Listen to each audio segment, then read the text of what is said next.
back to my ranking list on who I think is most likely to win the Trader Season 3. This is part 3, so if you haven't watched part 1 and part 2, you'll be confused. So go watch those parts and then come back. And stick around to the end because this is the final part and you are going to be absolutely astonished by who I think is in the best standing right now. Okay, I left off with number 6, which is Dylan Efron. Now, Dylan is number 6 because, look, I think he's giving Pilot Pete. He really is. He has good instincts and he's playing a decent game, and I do believe he is going to pivot after his interactions at the very last roundtable and then the aftermath of that with Bob the drag queen. Dylan let us know in those diary room sessions that he intends to pivot. He intends to do something else, but he is going to keep planting those seeds because he does believe Bob is a traitor, and he's right. Bob's a traitor. I do not think that there's any chance that Dylan's going to be murdered anytime soon, not after that explosive roundtable. Bob the drag queen could not let that happen. It would absolutely kill Bob the drag queen's game to do that, so he's not going to. But I do think if Bob sticks around to the first recruit,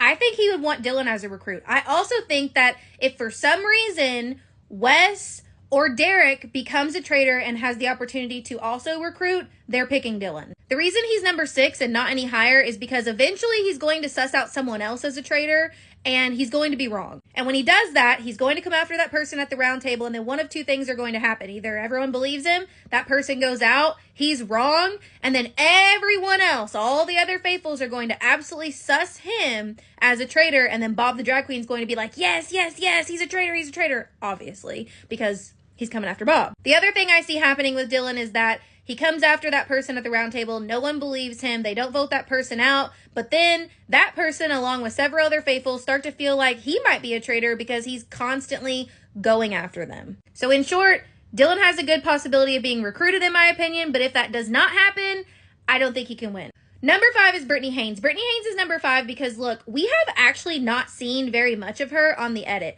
We see a lot of her one-on-ones and her quick, witty banter, but we don't see a lot of back and forth with her talking to other people. We don't see her saying anything at the round table. She doesn't seem very likely right now for her name to come up at all at the round table, and I don't see any chance in hell for her to get murdered so long as Danielle Reyes is still a traitor. The reason for that is eyes would immediately be on Danielle if Brittany gets murdered, especially after her name is not even being brought up to anyone. However, unfortunately for Brittany, I don't know how much longer Danielle Reyes is going to stay in the house, but my prediction, she won't make it past the next 2 to 3 roundtables. Number 4 is Bob Harper, and I know a lot of you were sleeping on Bob when they announced this cast list, but I am very impressed by his game. He calls out people when he needs to, but no one is really sussing him as a traitor at the moment.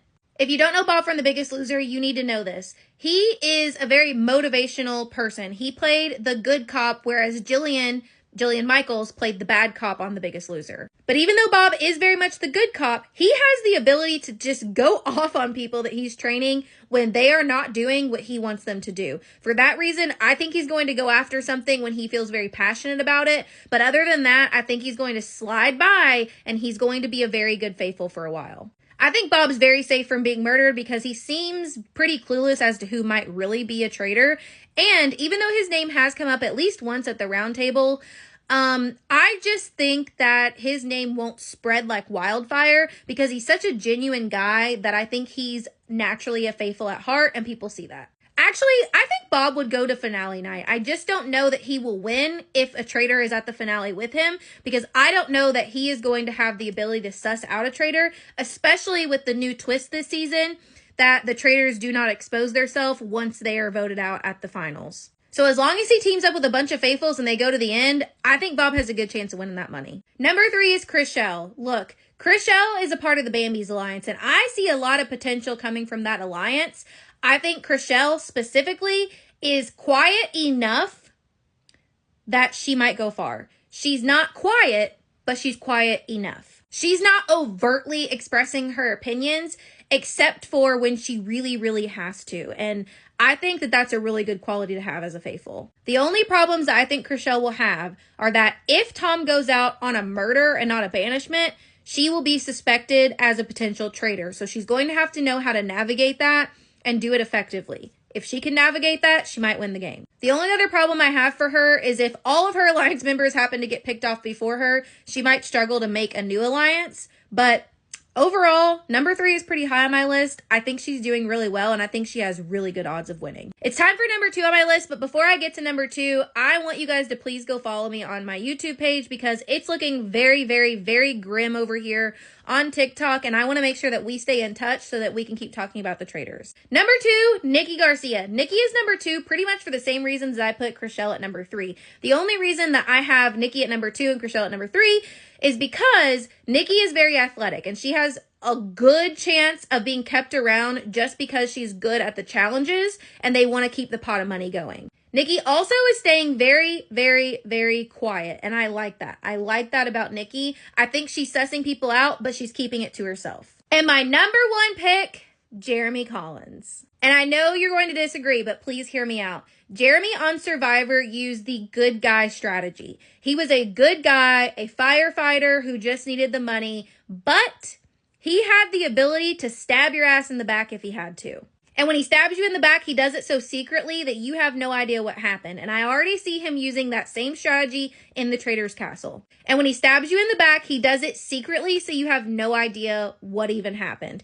The only thing I see him doing that he needs to stop doing and might be an issue for him is he's been naming Danielle. And he might need to back off on that a little bit, gain some more momentum before he brings that name back up again. And I know what you're saying. Well, they said Jeremy's name, that he might go into the coffin. I actually don't think he will go in the coffin. Because the way the edit ended, they were just so quickly saying Jeremy's name that I feel like when it comes back on for episode 4, they're going to be like, well, we said we were going to do Jeremy, but we didn't.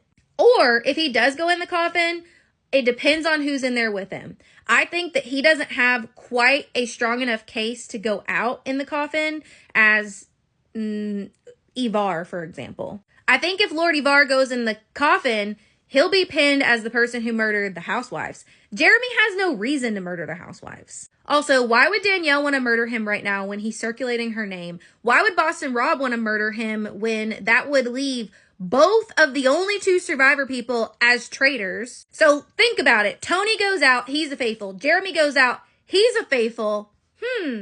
Eyes are still going to be on a CBS person because you'd be an idiot to think that they're not going to have at least one other CBS person as a traitor. And in this case, they have 3. They have Boston Rob, Carolyn Weiger, and Danielle Reyes all as traitors. So I actually think he might not go in the coffin at all. But if he does, I don't think he's going home. So I don't think he's going to go in the coffin. But if he does, I don't think he's actually going to be murdered. And once he survives episode 4, he's just got to lay off on saying Danielle's name. And then I think he's smooth sailing for quite a while. And the last reason I have him as number 1 on my list is because if he makes it to finale, which I think he might, he has the chops to suss out who the traitors are. He does. Whereas Bob Harper, for example, I think he has the ability to make it to finale, but I don't know that he'll be able to suss out the traitors at the finale. So there you have it. There's my list. If you like these lists, I am going to be posting one every single week after I watch the traitors episodes. I'll cultivate my thoughts on who I think is in the best standing, and I'll post one of these videos. I'm also going to continue talking about all of my traitors' thoughts. So if you have not followed me on my other platforms, LINK is in my bio because you're going to have to find me somewhere else, it seems, because it's looking grim over here on Clock App. It's not looking good for us. I love y'all. Stay safe. Don't be a stranger. Make sure to find me somewhere else.